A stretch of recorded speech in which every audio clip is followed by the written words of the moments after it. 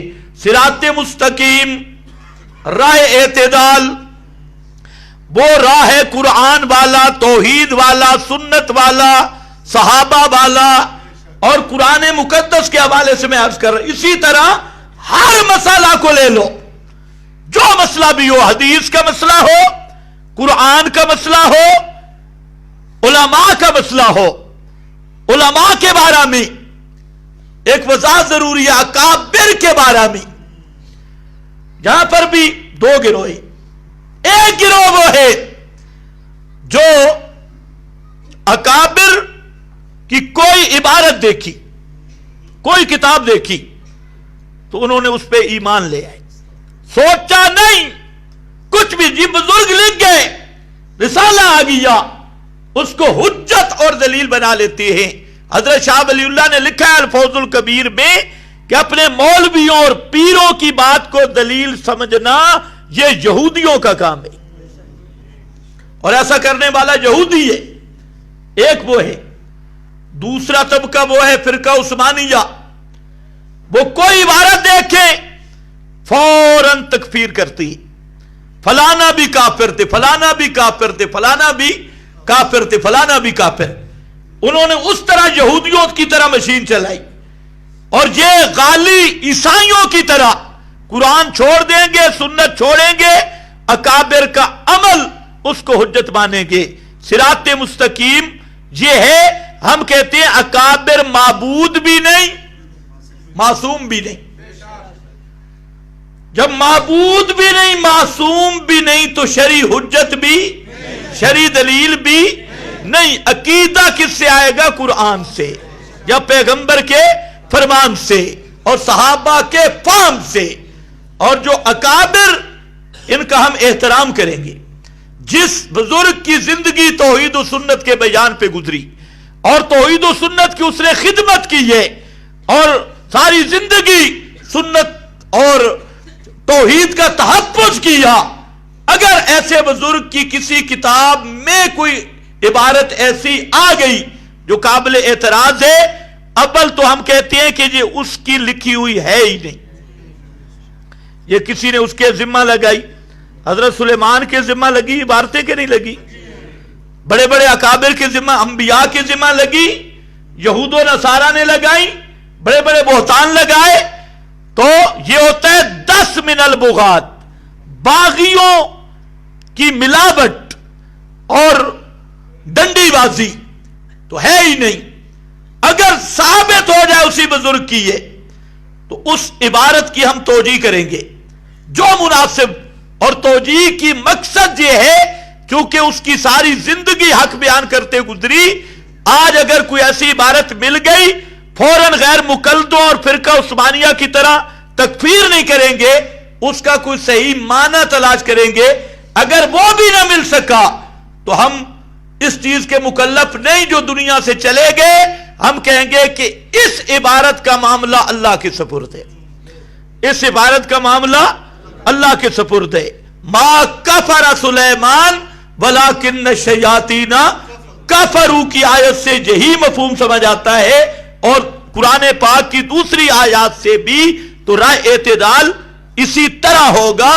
تو بہرحال میں نے عرض یہ کیا کہ صراط مستقیم کا 5واں مصداق ہے راہ اعتدال. ہر مسئلے کو کتاب و سنت کے ترازو میں تول کے لینا اور ادھر ادھر اس مسئلے کو نہ ہونے دینا، یہ کیا ہے؟ صراط مستقیم. اس لیے فرمایا اہدنا الصراط المستقیم. یہاں پر اشکال تھا. اچھا، ایاک نعبد و ایاک اے صراط مستقیم، الصراط الف لام ماد خارجی، یہی مراد ہے توحید. اچھا، مدد کے لیے پکارنا بھی کسی کو نہیں، یا عیسیٰ بھی نہیں، یا عزیر بھی نہیں، یا رسول اللہ مدد بھی نہیں، یا علی بھی نہیں، پاکستان میں بھی نہیں، تے قبر پہ بھی نہیں. یہ تو گستاخی اور بے ادبوں کا راہ ہے. اللہ نے فرمایا یہ گستاخوں بے ادبوں کا راہ نہیں. صراط الذین انعمت علیہم، اے راہ انہاں دے جنہاں تے اللہ دا انعام ہوئے۔ یہ گستاخوں کا راستہ نہیں، بے ادبوں کا راستہ نہیں۔ کس کا راستہ ہے؟ جن پہ آگے ذرا خیال کرنا، میں معنی کر رہا ہوں، راستہ ان کا جن پہ تیرا انعام ہوا، نہ ان پہ غضب ہوا اور نہ وہ گمراہ ہوئے۔ آپ نے سمجھا نہیں ہے؟ پھر غور کرو، راستہ ان کا جن پر تیرا انعام ہوا، جن پر نہ ان پہ تیرا غضب ہوا نہ وہ گمراہ ہوئے۔ کتنے فریق ہیں؟ سوچ لو، کتنے فریق ہیں؟ ایک۔ کتنے فریق ہیں؟ ان پہ انعام ہوا، ان پہ تیرا غضب نہیں ہوا، ان پہ انعام ہوا، وہ گمراہ نہیں ہوئے، پکے اسی پہ رہے۔ ایاکا نعبد و ایاکا، ترکیبی معنی یہ ہے، اور اردو تراجم میں اس نکتہ کو سمجھا ہے شیخ الہند نے رحمت اللہ تعالی علیہ، اور شاہ عبد القادر نے ترجمہ دیکھ رہے ہیں۔ جو آپ عموماً ترجمہ کرتے ہیں وہ صحیح نہیں ہے۔ آپ کیا ترجمہ کرتے ہیں؟ صراط الذین، راستہ ان لوگوں کا جن پر تیرا انعام ہوا، نہ ان کا جن پر غضب کیا گیا اور جو گمراہ ہوئے۔ یہ معنی نہیں ٹھیک۔ راستہ ان لوگوں کا جن پر تیرا انعام ہوا، نہ ان پہ غضب کیا گیا اور نہ وہ گمراہ ہوئے۔ انعام ہوا ہے، وہ انعام یافتہ ہیں، اور گستاخ بھی نہیں، بے ادب بھی نہیں۔ وہ جو مشرک کہہ رہے تھے بے ادب گستاخ، نہ جو بے ادب ہو وہ مغضوب ہوتا ہے، جو بے ادب ہو وہ مغضوب ہوتا ہے، اور جو غالی ہو وہ الظالین ہوتا ہے۔ وہ ظالین والی راہ پہ بھی نہیں گئے، مغضوب علیہم والے راستے پہ بھی نہیں گئے۔ وہ ہے کون؟ وہ ہے انعمتا، اور سب سے بڑا انعام سورہ یوسف دیکھ لینا، ذالک من فضل اللہ، سب سے بڑا انعام ہے مسئلہ توحید۔ سب سے بڑا انعام، سب سے بڑا انعام، سارے بولو سب سے بڑا انعام، خوش ہو کے بولو سب سے بڑا انعام۔ اور توحید بیان ہوتی ہے مرکز میں۔ توجہ ہے نا؟ آج خرق کی عادت طور پہ میں آپ سے چند باتیں کرتا ہوں، وقت ختم ہو گیا، 2-3 باتیں سن لو۔ سب سے بند کر، سب سے پہلی بات یہ ہے